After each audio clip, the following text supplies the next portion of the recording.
உடைந்த எலும்ப எக்ஸ்ரே காட்டி கொடுத்துவிடும். ஒரு கட்டிடம் எப்படி நிற்கிறது அப்படிங்கறத அதன் வரைபடத்தை பார்த்து நாம தெரிஞ்சுக்கலாம். ஆமா.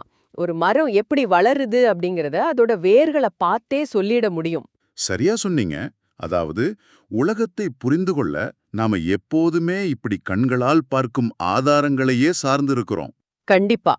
உருவமுள்ள விஷயங்கள வகைப்படுத்துவதும் அத அளப்பதும் நமக்கு ஒரு விதமான பாதுகாப்பான உணர்வை தருது. ஆனா எந்த எக்ஸ்ரே கருவியாலும் காட்ட முடியாத, எந்த வரைபடத்திற்குள்ளும் அடங்காத ஒரு விஷயம் இருக்கு. ம்ம்.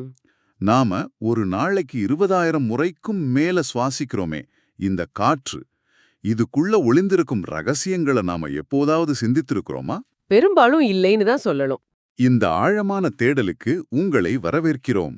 இன்னைக்கு உங்களுக்காக நாம ஆராயப் போவது அருட்பெரும் ஜோதி அகவலில் ஒளிர்ந்த ரகசிய தத்துவ படிக்கட்டுகள் அப்படிங்கிற தொகுப்பிலிருந்து பெறப்பட்ட 236 முதல் 239 வரையிலான வரிகளை. இது ஒரு சாதாரண மூச்சுக்காற்ற பற்றிய உரையாடல் கிடையாது. ஆமா, நிச்சயமா.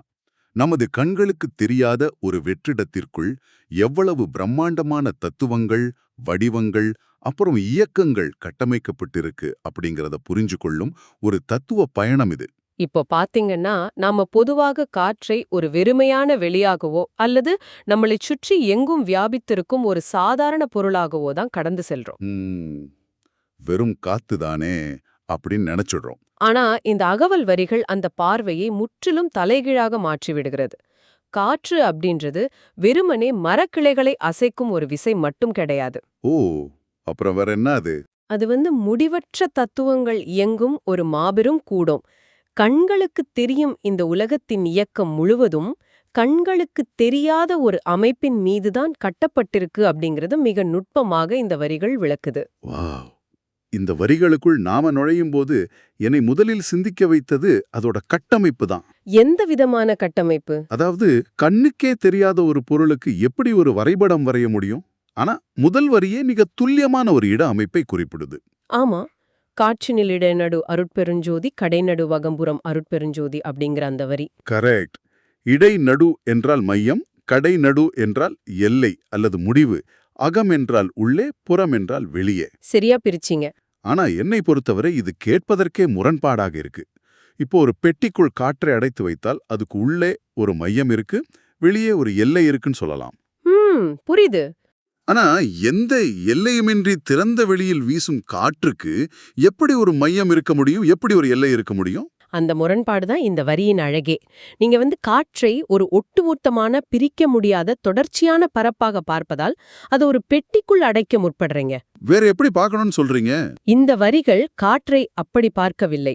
ஒரு மிகச்சிறிய அணு அளவிலான காற்றை நீங்க கற்பனை செய்து பாருங்க. ஓகே, கற்பனை பண்ணிக்கிட்டேன். அந்த சிறிய அணுவுக்கும் ஒரு மையம் இருக்கு, அதுதான் இடைநடு. அந்த அணுவின் விளிம்புக்கும் ஒரு எல்லை இருக்கு, அது கடைநடு. ஓ, அப்போ இது அணுவளவு நுட்பமானதா? ஆமா.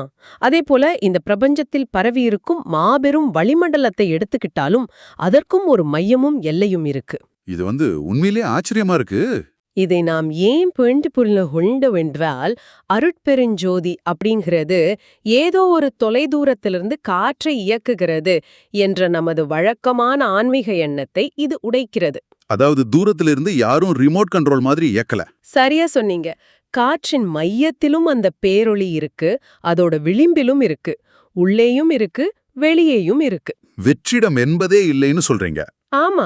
நீங்க எந்த நுட்பமான இடத்திற்கு சென்றாலும் அங்கு இந்த இயக்க சக்தி இருக்கு. அப்படி என்றால் அந்த பேரொளி காற்றை தானாக இயங்க விட்டு தூரத்திலிருந்து வேடிக்கை பார்க்கவில்லை. அது காற்றின் ஒவ்வொரு அணுவிலும் ஊடுருவி நின்று அதை தாங்கி பிடிக்கிறது. மிக சரியான புரிதல். இதை நான் எப்படி பார்க்கறேன்னா, இப்ப நாம ஒவ்வொரு முறை மூச்சை உள்ளிழுக்கும் போதும் என் நுரையீரலுக்குள் செல்லும் காற்று அகம்.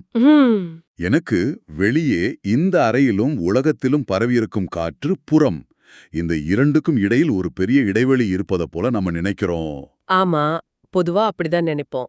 என் உடலுக்குள் இருக்கும் காற்று என்னுடையது என்றும் வெளியே வீசும் காற்று பொதுவானது என்றும் பிரித்து பார்க்கிறோம். ஆனா உண்மையில எல்லாமே ஒன்றோடு ஒன்று இணைக்கப்பட்ட ஒரு மாபெரும் வலைப்பின்னல். அற்புதமா சொன்னீங்க. உள்ளே இருக்கும் காற்றில் எந்த பேரொளி இருக்கிறதோ அதே பேரொளி தான் வெளியே வீசும் காற்றிலும் நிரம்பி இருக்கு. எல்லாமே அந்த மாபெரும் கட்டமைப்பின் ஒரு பகுதிதான், இல்லையா? அந்த ஒப்பீடு மிக சரியான புரிதலை தருகிறது. நீங்க சுவாசிக்கும் அகம் என்ற காற்றுக்கும் வெளியே உள்ள புறம் என்ற காற்றுக்கும் எந்த பிரிவும் இல்ல.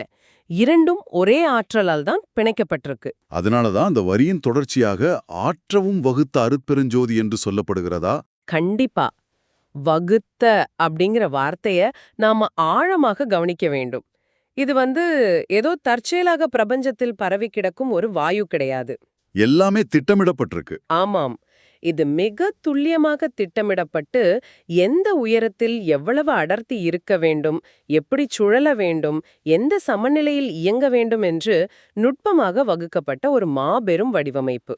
ஆக இந்த கண்ணுக்கு தெரியாத வெளிக்குள் ஒரு தெளிவான கட்டமைப்பு இருக்கு, அது தற்செயலானதல்ல அப்படிங்கறத புரிஞ்சுக்கொள்ள முடிகிறது.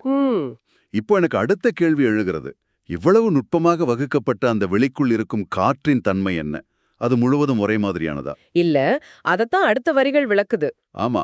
காற்றுநீர் குணம்பல அருட்பெருஞ்சோதி கணம்பல வனம்பல அருட்பெருஞ்சோதி ஆற்றலினமைத்த அருட்பெருஞ்சோதி என்று இந்த வரிகள் இன்னும் ஆழமாக செல்கின்றன. இதுல ஒவ்வொரு வார்த்தையும் முக்கியம். இதுல பாத்தீங்கன்னா குணம்பல அப்படிங்கறத நான் ஓரளவுக்கு ஏற்றுக்கொள்கிறேன். காற்று எல்லா நேரத்திலயும் ஒரே மாதிரி இருப்பதில்லை. உங்களோட அனுபவத்துல இருந்து சொல்லுங்களேன். சில நேரங்களில் அது குளிர்ச்சியாக தென்றலாக வீசுகிறது, சில நேரங்களில் ஈரப்பதத்தை சுமந்து வருகிறது, இன்னும் சில நேரங்களில் வறண்ட வெப்ப காற்றாக வீசுகிறது. காற்றில் பல குணங்கள் இருக்கு அப்படிங்கறத அனுபவபூர்வமாக நம்ம உணர்றோம். ஆமா, சரியா சொன்னீங்க. ஆனா வனம்பல, அதாவது பல வடிவங்கள் என்று வரும்போதுதான் எனக்கு தயக்கம் வருது. அரூபமான கண்களால் பார்க்க முடியாத ஒரு வெற்றிடத்திற்கு எப்படி வடிவம் இருக்க முடியும்? இது ரொம்ப இயல்பான ஒரு கேள்விதான். வடிவம் என்பதை நாம எப்போதுமே முக்கோணம், சதுரம், வட்டம் என்று வரையறுக்கப்பட்ட கண்களுக்கு தெரியும் உருவங்களாக மட்டுமே நம் மனக்கண்ணில் பதிய வைத்திருக்கிறோம். ஆமா, ஜாமெட்ரி வகுப்புல படிச்சதுதான் ஞாபகம் வரும். ஆனா ஒரு பொருளின் வடிவம் அப்படிங்கிறது அது வெளிப்படுத்தும் ஆற்றலையும் அதன் இயக்கத்தையும் பொறுத்தது. காற்றில் பல குணங்கள் இருக்குன்னு நீங்களே ஏற்றுக்கொண்டீர்கள் இல்லையா? ஆமா, அது உண்மைதான். இந்த குணங்கள் தான் அதோட வடிவத்தை தீர்மானிக்கின்றன. ஒரு மெல்லிய தென்றலாக வீசும்போது அது உங்களை வருடி கொடுக்கும் ஒரு மென்மையான வடிவத்தை எடுக்குது. அமைதியான ஒரு வடிவம். ஆமா, இலைகளை இலேசாக அசைக்கும் ஒரு அமைதியான வடிவம் அது. ஆனா அதே காற்று ஒரு மாபெரும் புயலாகவோ சூறாவளியாகவோ மாறும்போது அது எல்லாவற்றையும் வேரோடு சாய்க்கும் ஒரு பிரம்மாண்டமான சுழன்றடிக்கும் வடிவத்தை எடுக்குது. ஓ, இப்ப புரியுது. ஆற்றலின் வெளிப்பாடுதான் இங்கே வடிவமாக மாறுகிறது. 100க்கு 100 உண்மை. இது எனக்கு மிகவும் சுவாரஸ்யமான ஒரு கோணத்தை கொடுக்கிறது. நம்ம ஆற்றின் ஓட்டத்தை பார்க்கும்போது தண்ணீர் அமைதியாக ஓடினால் அது ஒரு வடிவம், அதுவே ஒரு செங்குத்தான மலையிலிருந்து அருவியாக கொட்டும்போது அது இன்னொரு வடிவம். அருமையான ஒரு உதாரணம். கடலில் அலைகளாக எழும்போது அது வேறொரு வடிவம். தண்ணீருக்கு தனியாக நிலையான ஒரு வடிவம் இல்லை என்றாலும் அதோட இயக்கம் ஒவ்வொரு சூழலிலும் அதற்கு ஒரு வடிவத்தை கொடுக்குது. மிகச்சரி. அதுபோலவே காற்றுக்கும் அதன் குணத்தை பொறுத்தும் அதன் வேகத்தை பொறுத்தும் எண்ணற்ற வடிவங்கள் உருவாகின்றன என்று புரிந்து கொள்ளலாமா? மிக நுட்பமான பார்வை இது. ஆனா இதைவிட இன்னொரு நுட்பமான உண்மையும் இதுல இருக்கு. கணம் பல அப்படிங்கிற வார்த்தையை நம்ம கவனிக்க வேண்டும். கணம் என்றால்? கணம் என்றால் கூட்டங்கள் அல்லது தொகுப்புகள் என்று பொருள். வளிமண்டலத்தில் ஓடும் பெருங்காற்று நீரோட்டங்கள் ஒன்றோடொன்று முழுமையாக கலந்து விடாமல் வெவ்வேறு அடுக்குகளாக வெவ்வேறு கூட்டங்களாக பயணிக்கின்றன. ஓ, லேயர் லேயரா இருக்குமா? ஆமா, ஒரு அடுக்கில் உள்ள காற்றின் குணமும் இன்னொரு அடுக்கில் உள்ள காற்றின் குணமும் முற்றிலும் வேறுபட்டவை. சில காற்று கூட்டங்கள் மழையை சுமந்து வருகின்றன, சில கூட்டங்கள் மேகங்களை கலைத்து செல்கின்றன. இது சும்மா ஏதோ நடக்கிற விஷயம் இல்ல. கண்டிப்பா கிடையாது. இவ்ளோ வேறுபாடுகளையும் இத்தனை விதமான குணங்களையும் வடிவங்களையும் தற்செயலாக காற்று பெற்றுவிடவில்லை. அதைத்தான் ஆற்றலினமைத்த அருட்பெருஞ்சோதி என்ற வரி விளக்குது. தனது ஆற்றலால் அந்த பேரொளிதான் இத்தனை பலவிதமான தன்மைகளை காற்றில் அமைத்திருக்கிறது. ஆமாம், காற்று ஒற்றை பரிமாணம் கொண்டதல்ல, அது பல முகங்களை கொண்ட ஒரு பெருங்கடல். இது உண்மையிலே நாம் அன்றாடம் காணும் ஒரு சாதாரண காற்றுக்கு கொடுக்கும் மிகப்பெரிய தத்துவார்த்த மரியாதை. நாம ஜன்னலை திறந்தால் முகத்தில் படும் காற்று ஒற்றைத்தன்மையானதல்ல. இல்லை, பல தன்மைகள் கொண்டது. அது தனக்குள் பல குணங்களையும் கூட்டங்களையும் வடிவங்களையும் மறைத்து வைத்திருக்கும் ஒரு பன்முக களம் என்பதை நினைக்கும் போதே வியப்பாக இருக்கு. காற்று ஒரு பௌதிக பொருள் மட்டுமல்ல, அது பல்வேறு பரிமாணங்களை கொண்ட ஒரு கட்டமைப்பு என்று இது நிறுவுகிறது. ஆனா பாத்தீங்கன்னா இந்த தேடலின் அடுத்த கட்டம் இதைவிட சிக்கலானது. ஆமா, அடுத்தது ரொம்ப ஆழமான பகுதி. காற்று என்பது வெறும் குணங்களைக் கொண்ட ஒரு சடப்பொருள் அல்ல, அதற்குள் பிரம்மாண்டமான சக்திகள் இயங்குகின்றன அப்படிங்கறத அடுத்த வரிகள் சொல்லுது. ஆமா, இந்த வரிகளில்தான் தத்துவத்தின் உச்சம் இருக்கு.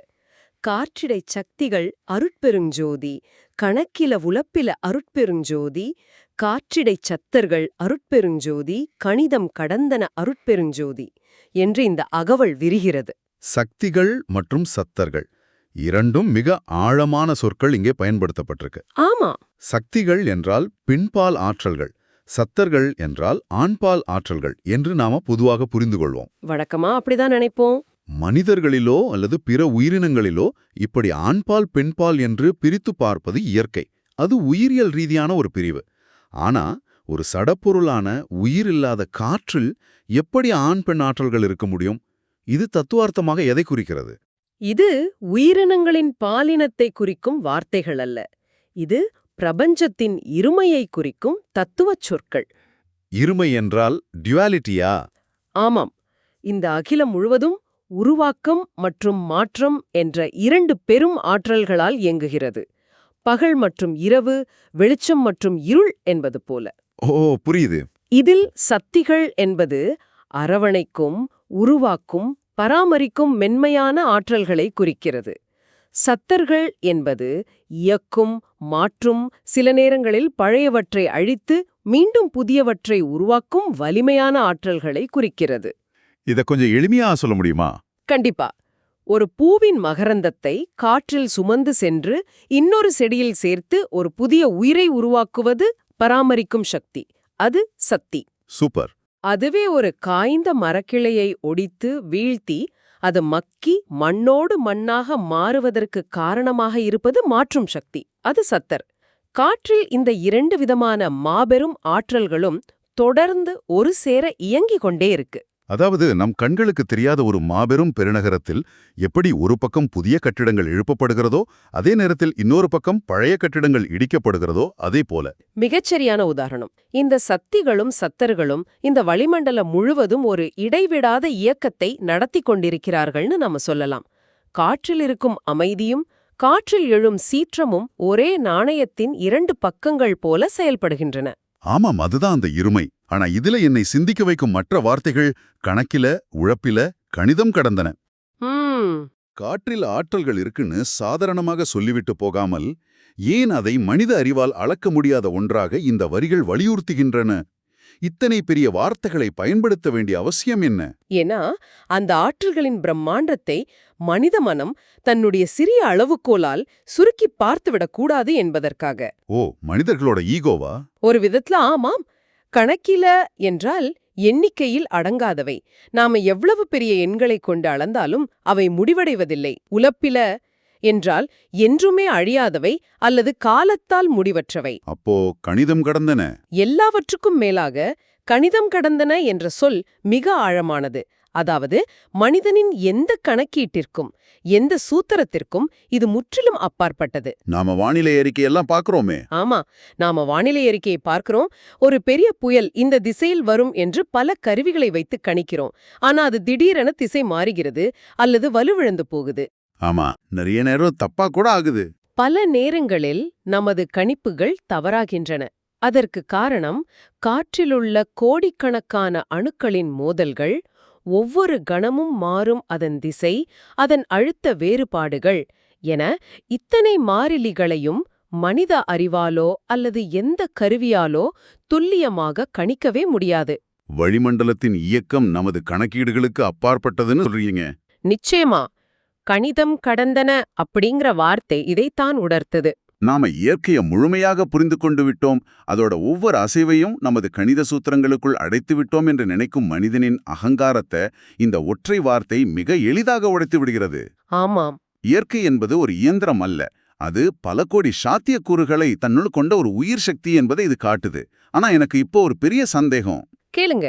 இத்தனை கணிக்க முடியாத முடிவற்ற ஆற்றல்கள் காற்றில் எந்த கட்டுப்பாடும் இல்லாம அலைமோதுகின்றன என்றால் அது ஒரு பெருங்குழப்பத்தை அல்லவா உருவாக்க வேண்டும்? வளிமண்டலம் ஒரு முடிவற்ற சீற்றமாக அல்லவா இருக்க வேண்டும்? ஏன் அப்படி இல்ல? அங்குதான் மீண்டும் அருட்பெருஞ்சோதியின் பேராற்றல் நினைவு கூறப்படுகிறது. இவ்வளவு பிரம்மாண்டமான கணக்கீட்டிற்கு அப்பாற்பட்ட சக்திகள் அனைத்தும் காற்றில் தன்னிச்சையாக விடப்படவில்லை. ஓ, அதற்கும் ஒரு கட்டமைப்பு இருக்கா? ஆமா. அந்த பகுதியின் முடிவிலும் ஆற்றவும் வகுத்த அருட்பெருஞ்சோதி என்று மீண்டும் உறுதிப்படுத்தப்படுகிறது. அதாவது எளிய மனித பார்வைக்கு இது ஒரு கணிக்க முடியாத பெருங்குழப்பமாக தெரிந்தாலும் அந்த பேரொளியின் விரிவான பார்வையில் இது ஒரு மிக சரியான நேர்த்தியான ஒழுங்குமுறையில் வகுக்கப்பட்டிருக்கு. அந்த சக்திகளும் சத்தர்களும் தங்களுக்கு இடப்பட்ட பணிகளை சிறிதும் பிசகாமல் செய்து கொண்டிருக்கிறார்கள். சரியா சொன்னீங்க. குழப்பம் என்பது நமது புரிதலின் எல்லையே தவிர இயற்கையின் தன்மை அல்ல. அதோட பின்னால் ஒரு மாபெரும் பேரொழுங்கு இருக்கு. வாவ், இந்த ஒட்டுமொத்த பார்வையும் உண்மையிலேயே எனக்கு ஒரு பெரிய பிரமிப்பை ஏற்படுத்துது. எனக்கும் தான். நேர்களே, உங்களுக்கும் இது ஒரு புதிய திறப்பாக இருக்கும் என்று நான் நம்புகிறேன். அருட்பெருஞ்சோதி அகவலின் இந்த 236 முதல் 239 வரையிலான வரிகளை நாம இப்போ எப்படி தொகுத்து புரிந்து கொள்ளலாம்? நீங்களே சொல்லுங்க. காற்று அப்படிங்கிறது வெறுமனே நாம சுவாசிப்பதற்காக இயற்கையில் விடப்பட்ட ஒரு வெற்று பொருள் கிடையாது. அது அருட்பெருஞ்சோதியால் அகன், புறம், இடை, கடை என ஒவ்வொரு நுட்பமான அளவிலும் மிக துல்லியமாக வடிவமைக்கப்பட்ட ஒரு ஆன்மீக தளம். ஆமா. அது ஒற்றைத்தன்மையற்றது. பல குணங்களையும் பல கூட்டங்களையும் எண்ணற்ற வடிவங்களையும் தன்னகத்தே கொண்டது. எல்லாவற்றிற்கும் மேலாக மனித அறிவிற்கும் கணக்கீட்டிற்கும் அப்பாற்பட்ட முடிவற்ற சக்திகளையும் சத்தர்களையும் கொண்ட ஒரு மாபெரும் சக்திக்களம் என்பதை இந்த வரிகள் நமக்கு மிக தெளிவாக உணர்த்துகின்றன. இந்த புரிதல் வெறும் தத்துவ வாசிப்போடு நின்றுவிடக்கூடாது. நாம நம்மை சுற்றியுள்ள இயற்கையை பார்க்கும் விதத்தை இது ஆழமாக மாற்ற வேண்டும். கண்டிப்பா. கண்களுக்கு தெரியும் எக்ஸ்ரேகள் மற்றும் வரைபடங்களில் மட்டுமே உலகத்தின் உண்மையை தேடும் நாம, கண்களுக்கு புலப்படாத இந்த வெற்றிடத்துக்குள் எவ்வளவு பெரிய இயக்கம் நடந்து கொண்டிருக்கு அப்படிங்கறத உணரும்போது பிரபஞ்சத்தின் மீதான நமது மரியாதையும் வியப்பும் பன்மடங்கு அதிகரிக்குது. ஒரு சாதாரண காற்றுக்குள் இவ்வளவு ஆற்றல் இருக்கும்போது அதை படைத்த அந்த பேரொளியின் தன்மை எவ்வளவு பிரம்மாண்டமானதாக இருக்கும் என்பது இது உணர்த்துது. அதுதான் இதோட உண்மையான வெற்றி. இது உங்களுக்கு ஏன் முக்கியம் என்றால், நாம் அன்றாடம் எத்தனையோ வேலைகளில் ஓடிக்கொண்டிருக்கிறோம். ஆனா இனி நீங்க சுவாசிக்கும் ஒவ்வொரு மூச்சுக்காற்றும், உங்களை சுற்றி வீசும் ஒவ்வொரு தென்றலும் வெறுமனே ஆக்சிஜன் மற்றும் பிற வாயுக்களின் கலவை மட்டுமல்ல. அது ஒரு உயிர் சக்தி. ஆமா, அது அருட்பெருஞ்சோதியால் நுட்பமாக அமைக்கப்பட்ட பிரம்மாண்டமான ஆற்றல்கள் நிரம்பிய ஒரு மாபெரும் சக்தி களம் என்பதை நீங்க இனி உணர்வீர்கள். அது ஒரு உயிர்ப்புள்ள தத்துவம் என்பதை புரிந்து கொள்வீர்கள். இறுதியாக உங்களுக்கு ஒரு கேள்வி. நம்மை சுற்றியுள்ள நம் கண்களுக்கு சுத்தமாக தெரியாத ஒரு சாதாரண காற்றில் கணிதம் கடந்தன என்ற அளவிலான சக்திகளும் குணம் பல என்ற பல குணங்களும் ஒளிந்திருக்கு என்றால், நாம் அன்றாடம் பார்க்கும் இந்த உலகத்தின் பின்னணியில் நமது புலன்களுக்கு தட்டுப்படாத, நமது கருவிகளால் அளக்க முடியாத இன்னும் எத்தனை ரகசிய படிக்கட்டுகள் நமக்காக காத்து கொண்டிருக்கின்றன. உண்மையிலே சிந்திக்க வேண்டிய ஒரு விஷயம். அதை பற்றி சிந்தித்து பாருங்கள். அடுத்த ஆழமான தேடலில் உங்களை சந்திக்கும் வரை இந்த எண்ணம் உங்களுக்குள் ஓடிக்கொண்டிருக்கட்டும்.